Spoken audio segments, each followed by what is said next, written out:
मोहित भट्टाचार्य जी की book new horizons of public administration के chapter 5 part 1 का अभी हम डिस्कशन करने वाले हैं. So this is about the bureaucratic theory और ब्यूरोक्रेसी क्या है. यहाँ पर इस चैप्टर में जो स्कॉलर्स हैं वो कार्ल मार्क्स के पॉइंट ऑफ व्यू से, रॉबर्टो मिचेल्स के पॉइंट ऑफ व्यू से और मैक्स वेबर के पॉइंट ऑफ व्यू से डिस्कशन है चैप्टर में. आज के हम लेक्चर में केवल कार्ल मार्क्स और रॉबर्टो मिचेल्स को कवर करेंगे और नेक्स्ट पार्ट में हम कवर करेंगे मैक्स वेबर को. सो मैक्स वेबर की जो कंस्ट्रक्ट है of bureaucracy, that is the most phenomenal work, has been accepted all over the world. But apart from his, there is also very good insights into bureaucracy from the point of view of other scholars. That is the focus point of this lecture. You all are welcome. Let's start. So now, you see, bureaucratic theory, Austin Marx says, he tells about the origins from where the word came.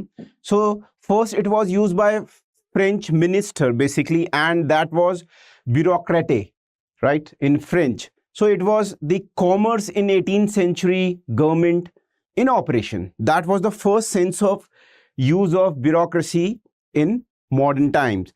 And then this word itself went to Italy and Germany and many other places. And in Germany in 19th century it was pronounced as bureaucratie, and then subsequently to other European nations, and then it was kind of became lingua franca of all the bureaucracy and the government communication around the world.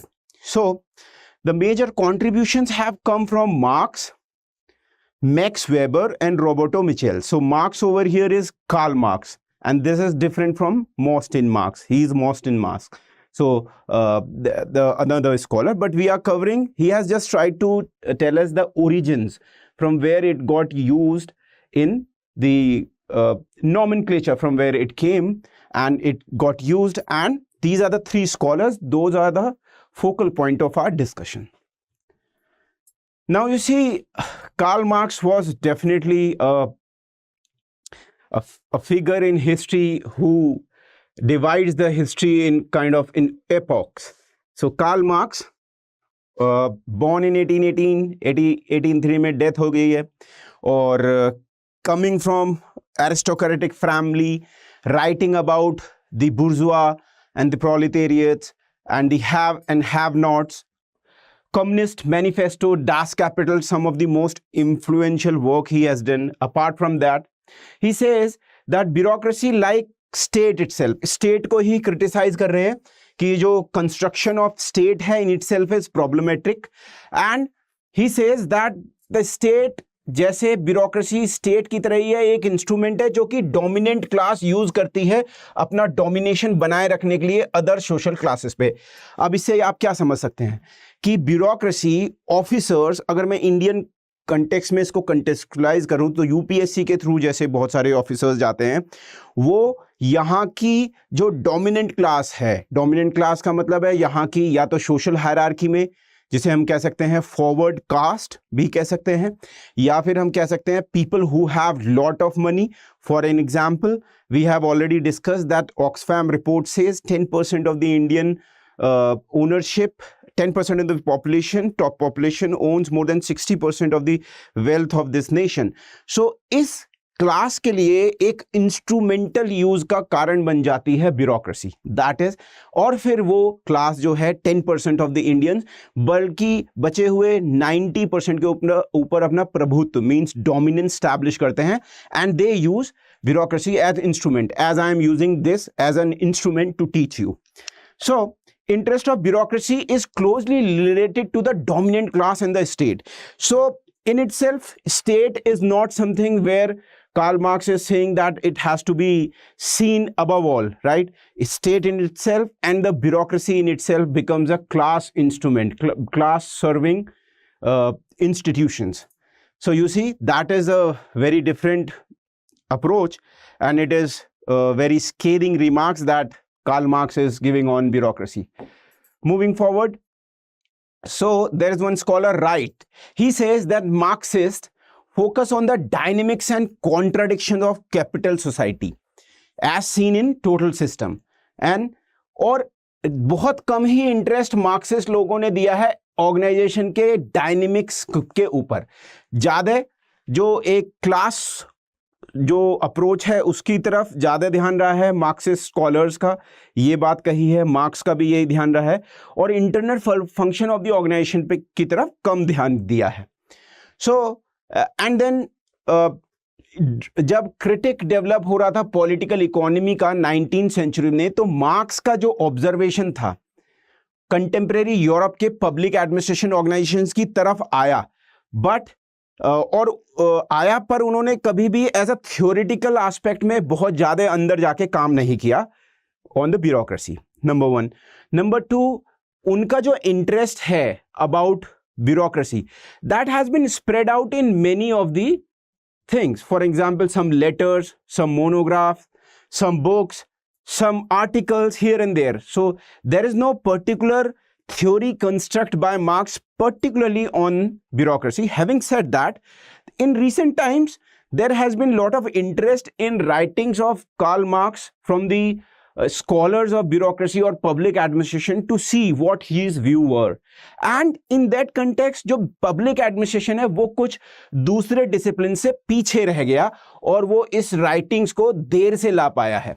सो वो जो writings हैं इधर उधर बहुत books में, letters में, editorial comments में लिखी हुई हैं, उनको सिंथेसाइज करने का काम हुआ है और उससे एक व्यू बन के आया है। उस व्यू को हम देख रहे हैं जो कार्ल मार्क्स का व्यू है। इसी के साथ मुझे आपको बताते हुए हर्ष महसूस हो रहा है कि we are starting on 28 June 2023 batch which is will be from 1 PM 1 to 4 we regularly have classes, and batch would be batch 3 for 2024. It would have test series as well. हम पूरी 12 टेस्ट सीरीज देते हैं जिसमें 8 hours sectional and 4 hour full length with their whole of the discussion, and then we have in class live answer writing, discussions, doubt clearance. We have other sessions. For example, I also discuss some of the articles of EPW, Economic and Political Weekly, IIPA articles, newspaper, connecting the dots with the current affairs. This all we do. So use SC Live code, that is initial of my name Shekhar Chaudhary, and avail good discount. Apart from that, there is one more information that has to be passed to you. People who are writing their mains in this year would be writing, so they can use SC Live code with very good discount that you are getting the test series again for targeting 2023 this year, right? And that would be about 8 tests, 4 would be full length, 4 would be sectional. That would be followed with the discussions, and your all doubt would be cleared with answers also, sample answers. So do avail this opportunity. Again, till 11th of June it is available. You all are welcome.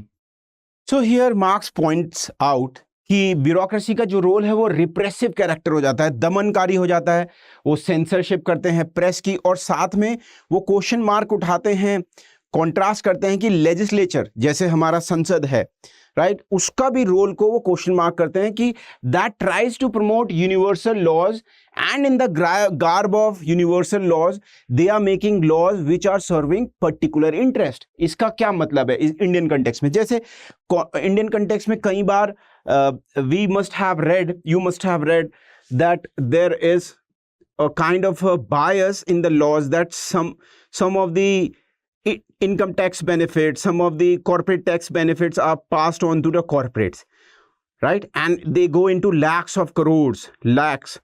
So this is something that when we say Sansad is working for everybody, but it is actually working for a business class.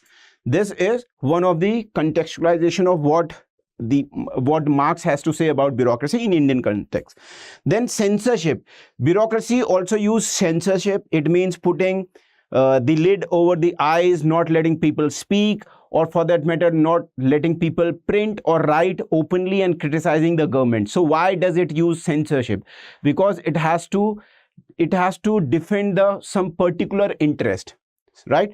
So that is bureaucratic instrument to maintain politics as a private and reserved sphere of the dominant domain of a particular class. It means let only some people who are powerful, who have social and cultural capital, would find their way into this class which is for rule, and all other people are somehow stopped coming into this ruling class. So there is also controverting Hegel's remarks. So Hegel is using another viewpoint when defining bureaucracy, and his viewpoint is pro-bureaucracy, that bureaucracy has insight and universal will, and it wants to change the oppressive regime and want to bring equality. But Marx goes against, argues that bureaucracy does not know better, it does not know anything better. Why? Because bureaucracy में देखिए, यहाँ पर जैसे मैंने Indian police का example लिया है, बहुत सारा हायरार्की है, और हायरार्की में क्या है, केवल और केवल यहाँ पर कॉम्बिनेशन है और म्यूचुअल रीइंफोर्समेंट है, एक दूसरे की बातों को सही कहलाने का एक क्या है, जबरदस्त तरीका है, और यहाँ पर क्या होता है, इनकॉम्पिटेंस बढ़ाता है ये। सो विद इन हायरार्की वहां पर इनकॉम्पिटेंस बढ़ती है, क्योंकि आगे उन्होंने डिफाइन किया है क्यों बढ़ती है, नीचे वाले को एग्जैक्ट बड़ी जनरल थ्योरी नहीं पता और ऊपर वाले को एग्जैक्ट केसेस नहीं पता होते हैं। सो यहां पर हायरार्की है और फंक्शनल डिफरेंशिएशन है, मतलब एक व्यक्ति कोई काम कर रहा है, सो दूसरा व्यक्ति दूसरा काम कर रहा है, अब इन दोनों के काम में जो इंटरप्ले है, जो इंटरफेस है, जो कॉन्ट्रैक्ट है, वो हो नहीं पाता, कॉन्टैक्ट हो नहीं पाता। So they work in silos in a way, and this all things with hierarchy brings in incompetence. तो यहां पर अगर इंडियन ब्यूरोक्रेसी के कंटेक्स्ट में देखें तो इंडियन ब्यूरोक्रेसी के क्रिटिसिज्म में भी बहुत लोगों ने बहुत कुछ लिखा है, और वो खैर अभी हमारा दायरा नहीं है, बट कंटेक्चुअलाइज करने के लिए I am telling you. So अब देखिए यहां पर, so why hierarchy brings in incompetence, यहां पर आप याद कर सकते हैं, ये है दरोगा मंगीराम एंड मूवी है गंगा जल। एक अगर सीन को देखे वहां पर तो इससे देखने को मिलता है कि सुपीरियर जो है अजय देवगन साहब को, he is very new, right, and being new, being IPS officer, people who are higher in the rank could not see what is happening on the ground, particularization of case. No, they do not know. They know something that is journal, and the person who is on the ground knows the particular things but do not know the journal theory. So यहां पर क्या है, अंतर्द्वंद है, दोनों service को, दोनों सेवा को बहुत अलग ढंग से ले रहे हैं। सुपीरियर को पता नहीं है स्पेसिफिसिटी ऑफ केस, सबऑर्डिनेट को पता नहीं है जर्नल प्रिंसिपल्स क्या है, और टोटलिटी ऑफ द सिचुएशन दोनों को नहीं पता है, क्योंकि यहां पर क्या है, जैसे I told you, there is so much of hierarchy.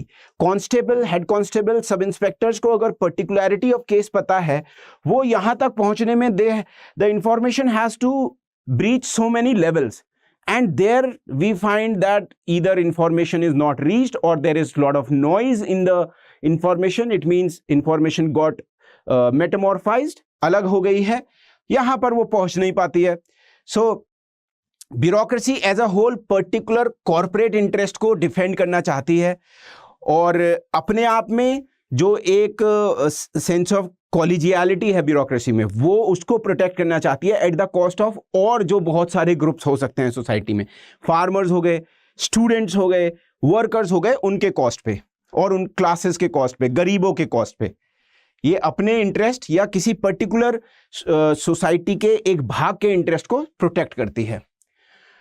अब देखिए विद इन ब्यूरोक्रेसी क्या होता है। विद इन ब्यूरोक्रेसी अगर आप इसको कॉन्टेक्चुअलाइज करें in the context of Indian bureaucracy, so with in bureaucracy information जो पास ऑन होती है उसको मैनिपुलेट करा जाता है, रिसोर्सेज को, इंफॉर्मेशन को मैनिपुलेट करा जाता है to serve private ambition of individual careerist. इसका मतलब क्या है कि there are many people who want to have plum posting. अब जैसे भारतीय संदर्भ में, जैसे आप उत्तर प्रदेश को इमेजिन करिए, उत्तर प्रदेश अगर मैं रफ सा एक बहुत मैप बनाऊं, आउटलाइन बनाऊं, कुछ ऐसे करके एक स्टेट है, यहाँ पर सहारनपुर से लेके और आपका देवरिया, बलिया, और यहाँ पर झांसी, बुंदेलखंड, ये आगरा, मथुरा, और ये इलाका है Noida.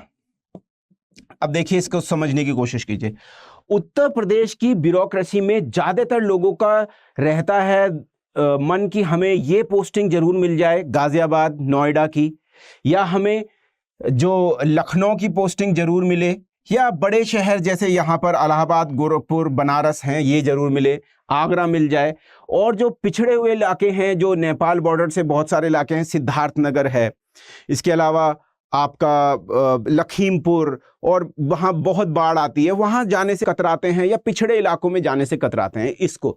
So what I being having worked in Uttar Pradesh bureaucracy, my reading is this is a reality of Uttar Pradesh. So यहाँ पर क्या होता है, जो भी इंफॉर्मेशन होती है उसको मैनिपुलेट करा जाता है, रिसोर्सेज को मैनिपुलेट करा जाता है. रिसोर्सेज का मतलब है कितना आपके पास पैसा है खर्च करने के लिए, कितना आपके पास डिस्क्रिशन है using of new kind of vehicles, new kind of weapons या न्यू काइंड ऑफ टेक्नोलॉजी, इन सब का. क्यों? क्योंकि कुछ इंडिविजुअल ब्यूरोक्रेट्स, करियरिस्ट लोग ये चाहते हैं कि उनका ट्रांसफर या उनको वो पावर के पास रहें. सो ऐसे राइवल ब्यूरोक्रेटिक क्लिक्स बन जाते हैं, ग्रुप्स बन जाते हैं, वो आपस में एक दूसरे से कॉम्पिटिशन में रहते हैं. राइट. सो ब्यूरोक्रेसी पर्टिकुलराइजेशन है, पर्टिकुलराइजेशन और प्राइवेटाइजेशन ऑफ सिविल सोसाइटी है. इसका क्या मतलब है कि अगर ये देखिए सिविल सोसाइटी है क्या, civil society is a umbrella term which is definitely out of the sphere of the government. वहां पर NGO, self help group, pressure group, interest group, ये सब उसके अंदर आते हैं. अब ब्यूरोक्रेसी क्या करती है कि धीरे धीरे symbolize particularization of civil society या प्राइवेटाइजेशन. सो ब्यूरोक्रेसी में वो लोग ज्यादा इंटरेस्ट बना लेते हैं, सिविल सोसाइटी के भी मेंबर, जो कि पूरे सिविल सोसाइटी में एक पर्टिकुलर क्लास को रिप्रेजेंट कर रहे हैं.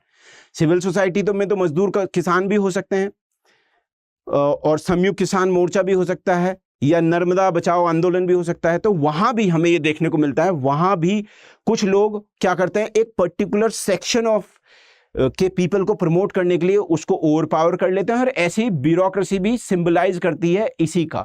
और ब्यूरोक्रेसी उनके साथ मिलके क्या करती है, एक तरीके से व्हील डाल देती है सामान्य लोगों की आंखों के सामने, and they work in tandem to save the particular interest of the sections.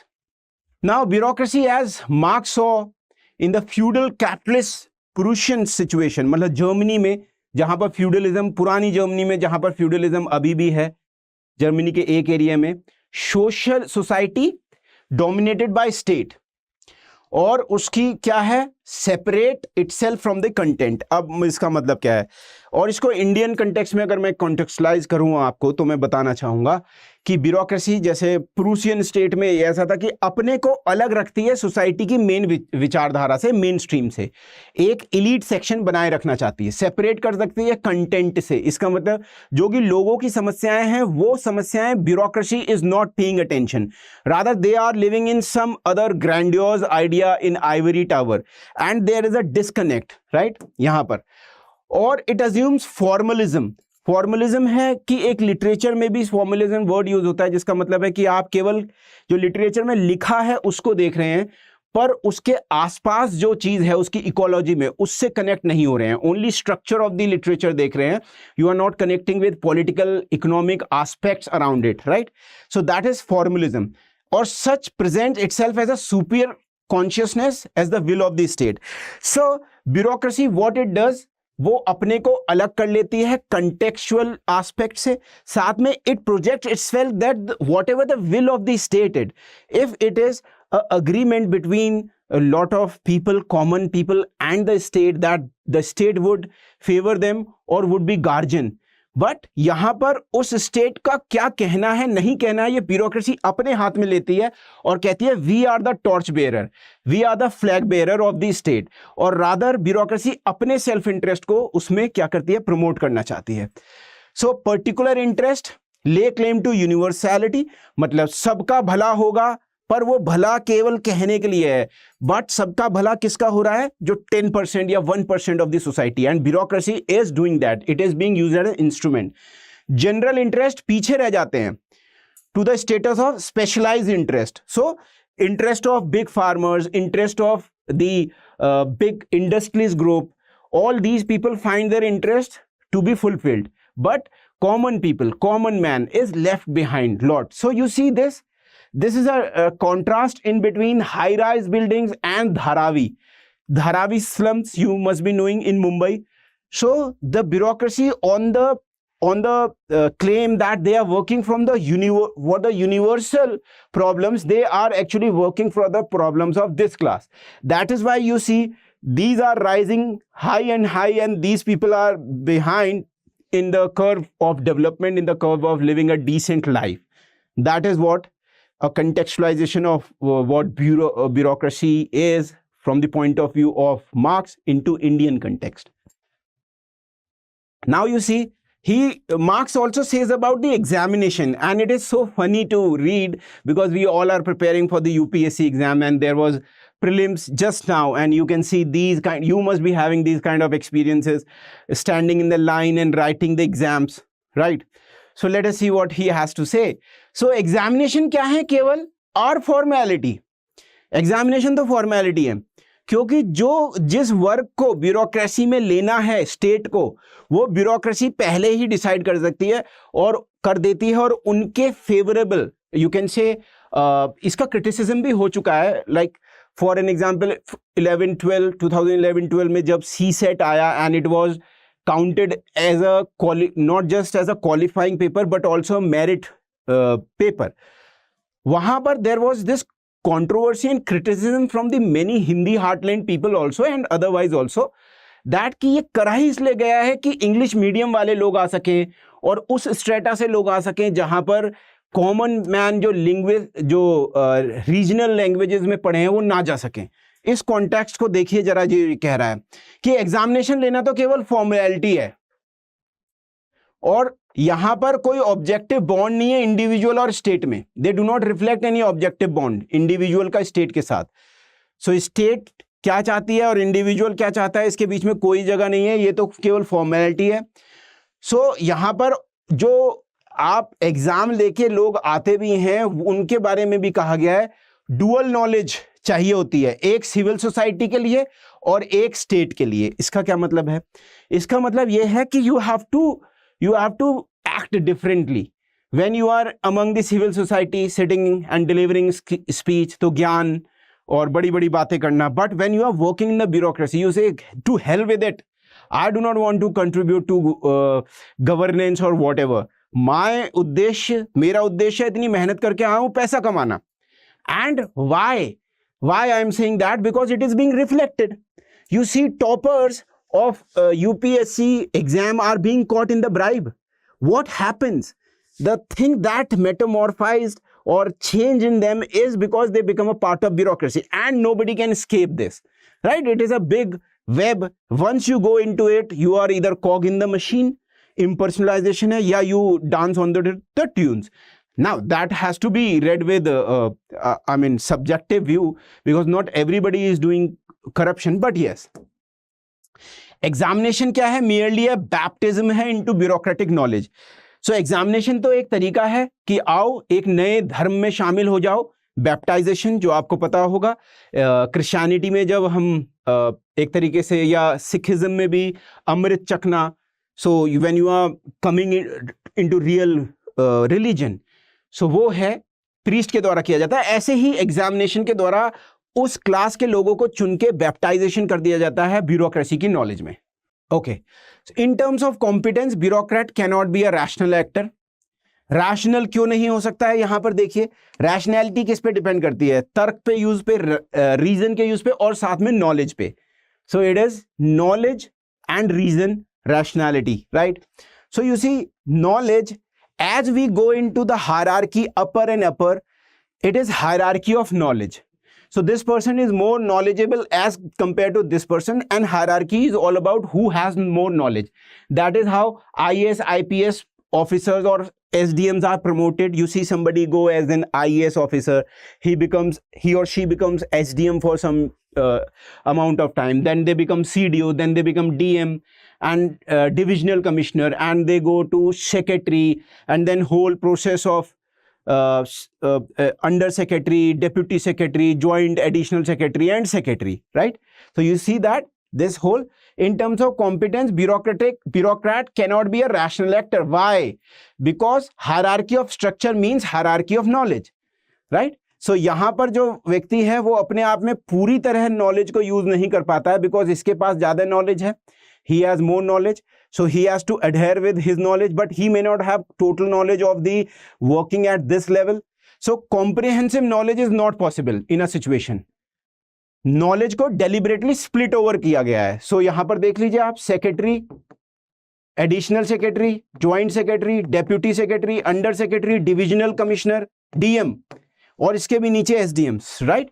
सो ये कहना चाह रहे हैं कि अब ये नॉलेज क्या हो गई है, क्योंकि hierarchy is all about hierarchy of knowledge. Knowledge split हो गई है, नॉलेज स्प्लिट हो गई है, किसी को पूरी सिचुएशन का पता नहीं है, इसलिए ब्यूरोक्रेट क्या पूरा रैशनल हो सकता है, नहीं हो सकता है. फॉर एन एग्जाम्पल, अगर आप डिस्ट्रिक्ट मजिस्ट्रेट भी हो, you do not even have, if you have read something, but you do not know in totality what were the deliberations and discussion when that particular policy was being designed, right? Planning उसमें, so you are more of a line function rather than staff function at that time. You don't know what are the intricacies of discussion and what the policymakers actually want to have. So there is a lag in this context. You can understand that. So reality को भी दो term में समझा जाता है, एक तो practical में और एक ब्यूरोक्रेटिक नेचर में. प्रैक्टिकल में कोई भी आदेश ऊपर से आ जाता है, सो आप ब्यूरोक्रेटिक नेचर में ये समझते हैं कि हाँ वो आदेश आया, you have to follow it. पर एक प्रैक्टिकलिटी है कि कितना हो सकता है, वो कितना संभव है. सो ऐसे ही रियलिटी को दो संदर्भ में देखा जाता है कि मेरा बॉस ना नाराज हो जाए और ठीक है जो मेरा काम है वो भी हो जाए, बट दो संदर्भ में. With in the bureaucracy how things would be viewed, power structure, corruption, bribery, सब कंटेक्स्ट में. और ये एक तरीके से सीक्रेट नॉलेज बन के रह जाती है. सो सीक्रेट नॉलेज कैसे, अभी बताता हूं आपको. सो एक आप देखेंगे, let us discuss this point first. So real beings are treated according to bureaucratic perception and image world of the bureaucracy. So real beings mean जो लोग होते हैं, they are treated according to bureaucratic knowledge. What does it mean? It means if people are powerful, they have lot of connections, social capital, they would be treated in a good way. So every officer would, उनका काम जल्दी हो जाएगा, officer would do their work. For an example, let me give you some example. कोई MP MLA है, उसका related काम है लैंड के म्यूटेशन का. म्यूटेशन मतलब नाम बदलना, जो कि रेवेन्यू का डिपार्टमेंट का एक काम है. आप जब जाएंगे ऑफिसर बनेंगे, will see. Now, if that application is coming from MP, MLA or some big person, that is solved in a time less than that is even declared in the papers. But if you are किसान मजदूर, वहां पर आपको treat किया जाएगा जो bureaucratic perception है. Bureaucratic perception कैसे बनता है, कौन कितना पावरफुल है. Not everybody is equal in bureaucratic eye. कौन कितना पावरफुल है, कौन मेरा ट्रांसफर करा सकता है, मेरे पे सैंक्शन लगवा सकता है, उसका काम जल्दी हो जाए, ये है. और ब्यूरोक्रेसी जो सीक्रेट नॉलेज वाली मैंने बात करी है, नॉलेज को सीक्रेसी में रखती है और कॉम्पिटेंस को मिस्ट्री में रखती है. वो ऐसा क्यों करती है? बिकॉज नॉलेज को अगर सीक्रेट नहीं रखेंगे, देन देयर वुड बी एक आर्गुमेंट जो हम पहले पढ़े थे, there would be no separation from the common people. And bureaucracy itself projects as a body, as an individual body body of individual which want to separate itself from others, because bureaucrats do not want to have a look that they are common people, right? And competence को mystery रखते हैं ताकि कोई और उनका काम कर ही ना पाए. केवल ब्यूरोक्रेसी ही अपने आप में ब्यूरोक्रेट का काम कर सकती है. नॉलेज को सीक्रेट रखते हैं, किसी से शेयर नहीं करना चाहते, because the movement the knowledge would go into civil society, into the workers, किसान, वो आके फिर चढ़ जाएंगे का मतलब है हल्ला मचाएंगे. तहसील दिवस में हल्ला मचाएंगे, आपने हमारा काम क्यों नहीं किया. थाना दिवस में हल्ला मचाएंगे. Bureaucracy does not want to do that. इसका एक और उदाहरण है, not from this book but another book in the writings of Pratap Bhanu Mehta, and that is so relatable, having worked myself, that आप देखिए कि ब्यूरोक्रेसी अपने को क्यों अलग करना चाहती है. तो many a times, for an example, I am making district magistrate कार्यालय, कैंप कार्यालय. So Pratap Bhanu Mehta's one book, Public Institution of India, says कि जो ब्रिटिश ब्यूरोक्रेसी थी उसने क्या किया था, रोडों से, हमेशा रोड से जो एक्सेस होता था टू द कार्यालय और the house of district magistrate या एसडीएम्स, वो हमेशा कर्व बना के होता था ताकि बाहर की जनता क्या हो रहा है इसको देख ही ना पाए. Imagine this is national highway. So this is I have built a model of district magistrate camp karyalay in Muradabad. So this is New Delhi and Muradabad road. Such is the office. All places, जो पुराने आपके district magistrate के घर हैं, आप जाके देखिएगा, वहां पर आपको ऐसा ही मिलेगा। बिकॉज नॉलेज को सीक्रेसी बनना है, कॉम्पिटेंस को मिस्ट्री बनाए रखना है, तो एक डिटैचमेंट बहुत जरूरी है। तो ये क्रिटिसिज्म है ही, जहां पर हम देखते हैं कि ब्यूरोक्रेट्स देमसेल्फ, और for that matter even the state projects bureaucracy as a instrument for change to bring the development, but that is not the total picture according to marks.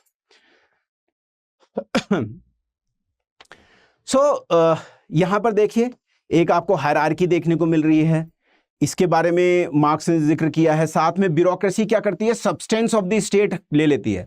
Substance of the state का मतलब है जो उसके पास legitimacy है उसको अपने हाथों में ले लेती है, और फिर लोगों को बताती है that we are the people who will help you. So and stands in between state and public opinion. Public opinion मतलब जनता का ओपिनियन है, स्टेट के खिलाफ या स्टेट के प्रो। वहां पर ब्यूरोक्रेसी आके एक परमिएबल छन्नी जिसे हम कह सकते हैं, या फिर एक व्हील का काम करती है, और वो वहां पर देखती है, और अपने पास उसके पास पावर बहुत है। इसका मतलब पब्लिक ओपिनियन अगर जनता जनार्दन ये है और स्टेट ये है, तो यहां ब्यूरोक्रेसी इंटरप्ले करती है।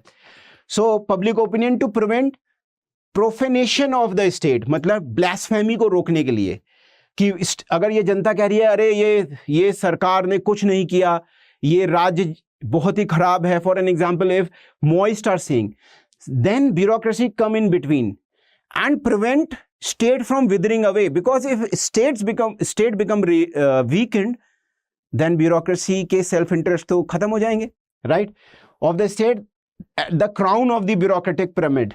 सो ये है, स्टेट नहीं रहेगा तो ब्यूरोक्रेसी कैसे रहेगी? तो वो क्या करती है, प्रोफेनेशन बचाती है, ब्लास्फेमी बचाती है, विदरिंग अवे बचाती है स्टेट की।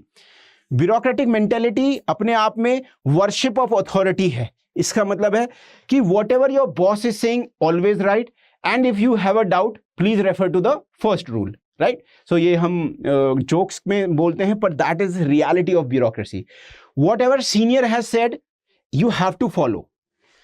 Only bond between bureaucratic mind is obedience and to the next level of the hierarchy। अब यहां पर देखिए, इस व्यक्ति ने ऐसे झुकाव किया, he is also bending like him, right? So because that is all Marx saying, only level of connection that the hierarchy, upper and lower and middle people are having absolute blinded conformity with conformity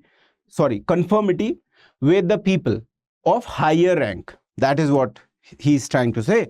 Obedience of hierarchy, blind obedience of hierarchy. So now let us, so this we completed about Marx. So it is a very scathing remarks. Definitely people who want to go into bureaucracy must be thinking ये तो बहुत बुरा कह दिया, but that is have to be seen from the perspective of from the bureaucracy that Marx was seeing. Bureaucracy has also been given all praises and showering of love when it has changed people, Indian working and Indian society. There has been a lot of positive also, so we'll also discuss about it, so don't get disheartened. So Roberto Michels. So now another person, he views bureaucracy also in the context of political parties and also in the context of private sector. So one thing that has to be cleared in mind, that bureaucracy is a type of organization. It is not only government servants, even private sector organization has bureaucracy. So when we will study in the next lecture, Max Weber, he has done a better construct theoretical model of bureaucracy. Whenever there is hierarchy, there is communication on papers, there is sphere of competence, means speciality, and there is defined laws. That working in itself becomes bureaucratic, be it a school, university, hospital, or a DM karyalaya or a karyalaya of electricians, JE और AE, right, junior engineer electricity विभाग से, कोई भी, चाहे वो executive officer हो municipality का या पंचायत भवन हो, everywhere. So now he has to say something. So इन्होंने अपना जो फोकस किया वो इंटरनल पॉलिटिक्स पे किया। क्या होता है large central organization means any organization, for example it could be a mall also, it could be a decathlon ka mall, right? Big, you have seen that.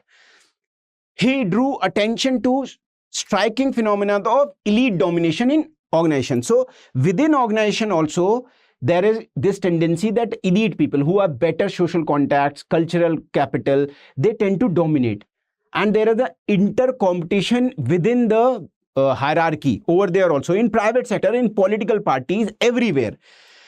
उन्होंने जर्मन सोशलिस्ट पार्टी को देखा और देखा वहां ओलिगार्किक हो गए है वो. Oligarchy means some people are ruling, rule of some people, oligarchy. Power was unevenly distributed. अगर ये पावर सर्किल है, आप देख लीजिए भारत की किसी भी पॉलिटिकल पार्टी को देख लीजिए, political party in India, you will see some people at the top, they are making all the decision. Whether somebody would be chief minister in X or Y state, they call the shots. कौन हटेगा, they call the shots. किसको कौन सा मंत्रालय मिलेगा, they call the shots, right? And किसको चुनाव लड़ने का अधिकार होगा, they call the shots. So same. So it becomes oligarchy. Some people are very close to the power circle. They also become a part of the coterie, a cabal, right? और unevenly distribute होती है within the party hierarchy also, जो power है. Roberto Michels. So all big organization में bureaucratic structure आ ही जाते हैं, और ब्यूरोक्रेटिक स्ट्रक्चर सारी ऑर्गेनाइजेशन में जब आ जाते हैं तो इसी वजह से हम रूल आउट करना देना चाहिए इंटरनल डेमोक्रेसी, क्योंकि ब्यूरोक्रेटिक स्ट्रक्चर आने से there is a tendency of people to capture power. इसीलिए ऑल बिग ऑर्गेनाइजेशन, चाहे प्राइवेट हो, फॉर एन एग्जांपल चाहे रिलायंस हो, टाटा हो, they will have this thing that oligarchy within it also. वहां पर ग्रुप डायनेमिक्स आ जाएगी और कुछ लोग क्या होते हैं, कब्जा कर लेंगे. लाइट और इनकी मिचेल्स की राइटिंग ने have thrown light on the democracy bureaucracy के कॉन्फ्लिक्ट पे भी, that wherever there is democracy, wherever there is bureaucracy, democracy cannot survive, because there is tendency that any big organization with bureaucratic structure, there cannot be internal democracy. As I have given you example of political parties, also private enterprise in India. India के संदर्भ में मैंने आपको बताना चाहा. तो यहां पर देखते हैं, यहां पर जो ये बात कह रहे हैं देखते हैं. तो Bihar IPS officer accused director general DG of abusing him served show cause notice. So इन्होंने बताया कि डीजीपी साहब ने इन्हें ही अब्यूज कर दिया है, इनको शो कॉज नोटिस दे दिया गया है. अपने ट्विटर लाइन पे भी इन्होंने शेयर किया. ये इंसिडेंट बहुत पुराना इंसिडेंट नहीं है, फरवरी 2023 का है, right? So any organization which is bureaucratic in structure, internal dynamics उसमें कुछ होता नहीं है. It is always you have to adhere to the rule of the senior, blind obedience to whatever the orders are coming. So that is all we have in this lecture. I hope you must have liked it, and you can connect to me over Public Ad by Shekhar. Public Ad by Shekhar. These are the Telegram and the Instagram channels that I have, and on this channel we discuss a lot. You can always send any of your query, any of the thing that you do not understand. Also we discuss about current affairs, answer writing, some of the material that is shared. So do connect. On this note, that is all I have for you. Till then, Jai Hind, Jai Bharat.